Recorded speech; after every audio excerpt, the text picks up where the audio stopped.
একটা পুরুষ তার শখের নারীকে এমনি এমনি ছেড়ে যায় না, কিন্তু তার স্ত্রী তাকে বাধ্য করে যাওয়ার জন্য। কিন্তু সে খেয়াল করে না যে তার স্বামী কত টাকা ইনকাম করে। দেখবেন যে কিছু কিছু মহিলার আছে স্বামীর সাথে অযথাই গ্যাঞ্জাম করে। যদি স্বামীর কাছে একটা কিছু চায়, যদি সে না দিতে পারে, তাহলেই মনে করেন যে অনেক দুর্ব্যবহার করে, অনেক খারাপ ব্যবহার করে, এমনকি স্বামীর গায়ে হাতও তোলে। এমনও মেয়েরা আছে।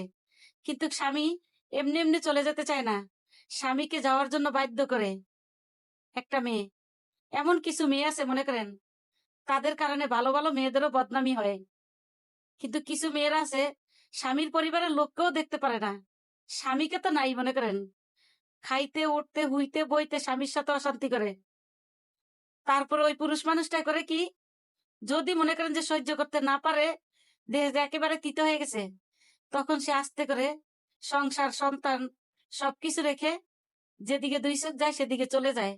কিন্তু সে যে ইচ্ছা করে যায় নাই, তার স্ত্রী বাধ্য করেছে যাওয়ার জন্য। সত্যি কিনা কথাটা মিলাই নিবেন। কিছু কিছু মহিলা মানুষ আছে এইরকম।